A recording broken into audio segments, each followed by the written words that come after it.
Bells POV.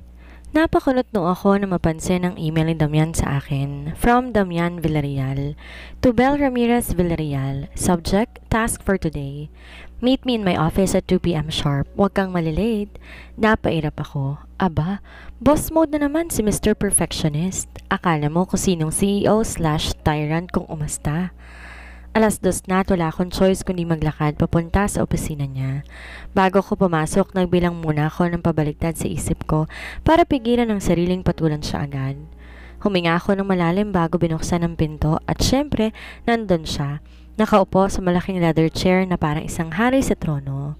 His sharp suit and cold demeanor made him look like a walking, talking iceberg.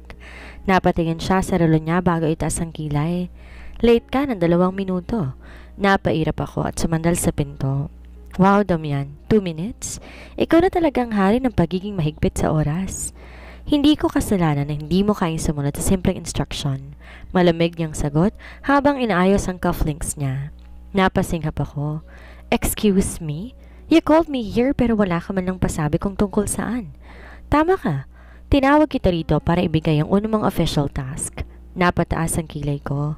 Let me guess. Kukuha ako ng kape mo, ipag-aanda kita ng schedule or, wait, bibili ako ng designer socks mo kasi masyado kang pihikan? Napatingin siya sa akin ng matalim. Huwag kang assuming. Hindi kita kinuha bilang assistant. Then ano? Bumuntong hininga siya at kinuha isang folder mula sa desk niya. Gusto kong makita kung may silbi ka sa kumpanya. So you'll be handling a small project under the marketing team. Napataas ang kilay ko. Marketing? Damian, banker ako. Anong alam ko sa marketing? You're smart. Figure it out. Sagot niya. Walang bahid ng awa sa boses niya. Napahawak ako sa sentido ko. Diyos ko, give me patience. Okay, sabi ko sa seryosong tono. Pero wag mong asahan na magpapauto ako sa mga biglaang utos mo. Hindi kita inuuto. Aniya, sabay tiklop ng mga kamay sa ibabaw ng lamesa. Gusto ko lang makita kung kaya mong panindigan ang sinabi mo kanina na hindi ka sunod-sunuran. Naningkit ang mga mata ko. So, challenge na naman to. Depende kung paano mo titingnan. Napailing ako at kinuhang folder sa mesa niya. Fine, pero kapag napagtagumpayan ko to, Damian, wag mo nang subukan pahirapan pa ako. Hindi siya sumagot, instead, ngumiti siya na isang mapanuksong ngiti. We'll see. Puisit. Alam kong di niya ako bibigyan ng kahit anong break sa impyernong opisina niyang to. Game on, Mr. Villarreal. Napabuntong hininga ako habang nakatayo sa harap ng conference room. 2 oras na ako nakikipag-meeting kasama ng marketing team para sa proyektong ipinasa sa akin ni Damian. At kahit gusto ko mag-focus, hindi ko mapigilang mapikon sa kanya.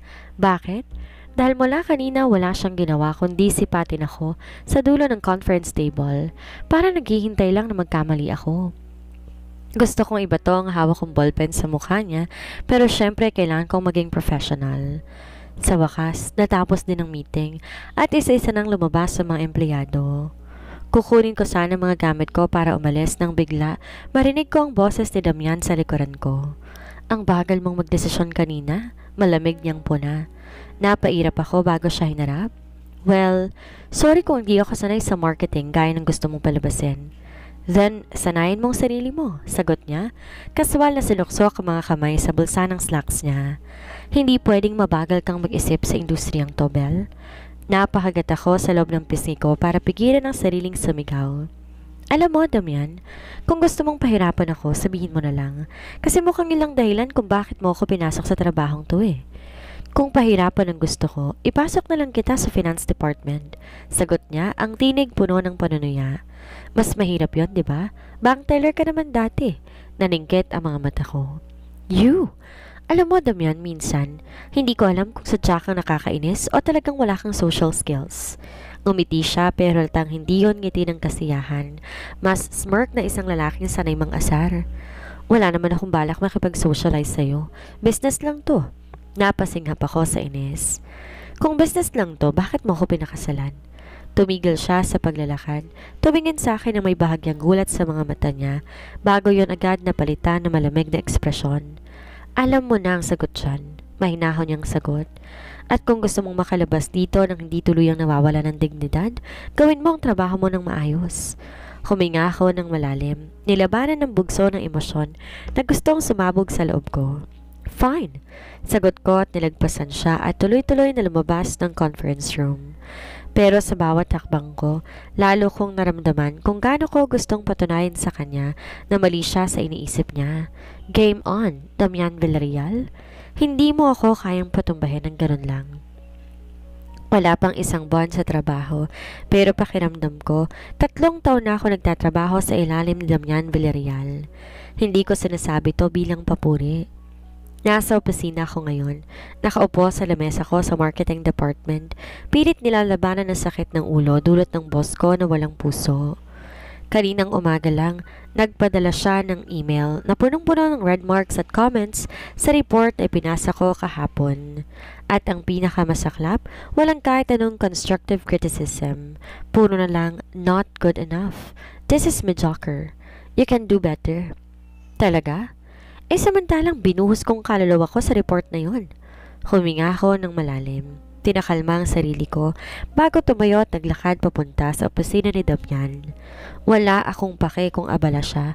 Kailangan ko ipagtanggol ang dignidad ko. Pagbukas ko ng pinto, nadatnan ko siya, nakaupo sa swivel chair niya, busy sa pagbabasa ng isang dokumento. Hindi man lamang siya tumitingin sa akin. May kailangan ka? Nilapag ko ang report ko sa mesa niya, medyo malakas. Ano to, Damian? Report mo, sagot niya nang walang emosyon. Alam kong report ko to, pero ano tong mga comments mo? Ang harsh mo masyado. Sa wakas, tinignan niya ako. Hindi mo ba gustong malaman ang totoo? Hindi ako makaka-improve kung puro panlalait lang matatanggap ko. Sagot ko, naniningkit ang mga mata. Wala man lang kahit isang magandang sinabi dito. Nagtagpo ang mga mata namin. So gusto mo bulahin kita? Gusto ko lang ng matinong feedback. Umangat ang isang kilay niya. Fine. Masyado kang pasikot-sikot sa pagsulat. Direktahin mong punto. Huwag kang masyado mag-focus sa aesthetics. Mas importante ang laman. Higit sa lahat, huwag kang magpadala sa emosyon sa pagsusulat ng isang business report. Hindi to blog I'm excited post to work with you, Miss Herrera. ako. Sana nga. So Sagot kaya niya mo na ko parang may tinatad ng halong red duda. marks kasi masyado akong Okay, expressive. wow. Kahit niya Isa sa mga sabihin, dahilan. naramdaman ko hindi siya natutuwa Inikot sa ang presence ballpen ko. sa pagitan ng I mga get it. daliri niya. Baka iniisip niya, binibaby ko Napailing lang ako. to dahil asawa ko You ng know boss what? nila. Akala ko Excuse dati, me, I'm a working pinaka-toxic woman. lang na trait mo pagiging Sumama ko sa perfectionist. kanya Pero papunta ngayon, sa alam isang ko row na. ng cubicles. Damian, May mga sadya ka empleyado na nakakairita. napapatingin sa akin at Ngumiti siya. nagpupulungan. Isang Yung iba nakakainis halatang na smart. curious. Yung iba naman Salamat sa mukhang di limit compliment. kung bakit ako Hindi yun nandito. compliment. Great. More eyes Whatever watching helps you me. sleep at night. This is your Sagot desk. niya. Aniya. Sabay lingon sa Tinuro relo ang isang niya. cubicle sa By bandang the way, dulo. may investors meeting tayo Napatingin mamayang ako. hapon. May computer, Sumama ka. telephone at ilang Napakunot folders ang na noo ko. nakapatong. Ha? Ano magiging Bakit role ako ko dito? sasama? Tanong ko. Dahil may Marketing matututunan associate ka ka. Isa ka Napakalap ng ako. opisyal na parte ng Wait, kumpanya, hindi ba dapat di ba? managerial level Kailangan na ako mo makita since kung paano asawa ko gumalaw ng ang CEO? negosyo. What exactly do Akala ko marketing nasa associates marketing do? lang ako. Pinag-cross niya ang Akala mga mo lang braso. yun. You will be Napahawak ako assisting sa the team sentido with ko. campaigns, God, researching give me market trends, patience. and are coordinating Magdala with ka clients ng when notebook. needed. Basically, Ayoko you start from sa'yo the mga bottom. bagay na madali na Wait, I maisulat. start from the Dagdag bottom? niya. Bago Napalunok bumalik sa ako. pagbabasa ng This is papel sa harapan Damian's niya. doing, isn't it? Parang tapos That na ang usapan. freaking.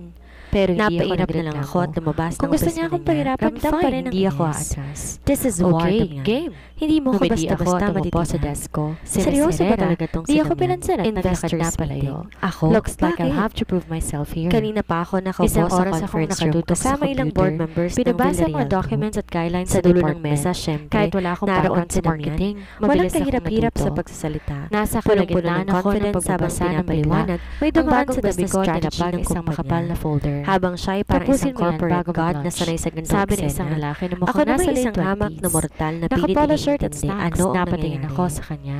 Nagdududol ako sa Excuse dulo ng me? notebook ko Napailing siya. na biglang may humirit mula sa First kabilang name mo, dulo ng right, mesa. Belle? Yes. Mrs. Villarreal. Ako si Kyle, Senior Anong Marketing masasabi mo Officer, tungkol sa and bagong yan, marketing tinuruan yung approach folder? natin? Ay isa Wait, sa mga ano? accounts na kailangan mo Napatingin pag-aralan. ako kay Damian at Napakunot ang napahalokip-kip noo ko. lang. Wait, first May day ko, bahagyang tapos smirk ganito sa agad labi. karami papagawa sa Sinadya akin. niya to. Okay, let me just Napalunok ask. ako at umayos Tumayo na ako, upo. tinitigan siya. Well, Ganyan ba yung sa normal palagay workflow ko, dito? effective naman ang Tumango approach siya. natin. Halatang hindi At impressed bakit mo tanong nasabi ko. yan? Bakit? Tanong ng Akala mo investor pwede si isang Mr. trabaho Tan, sa marketing? isang matandang Umiwi negosyante.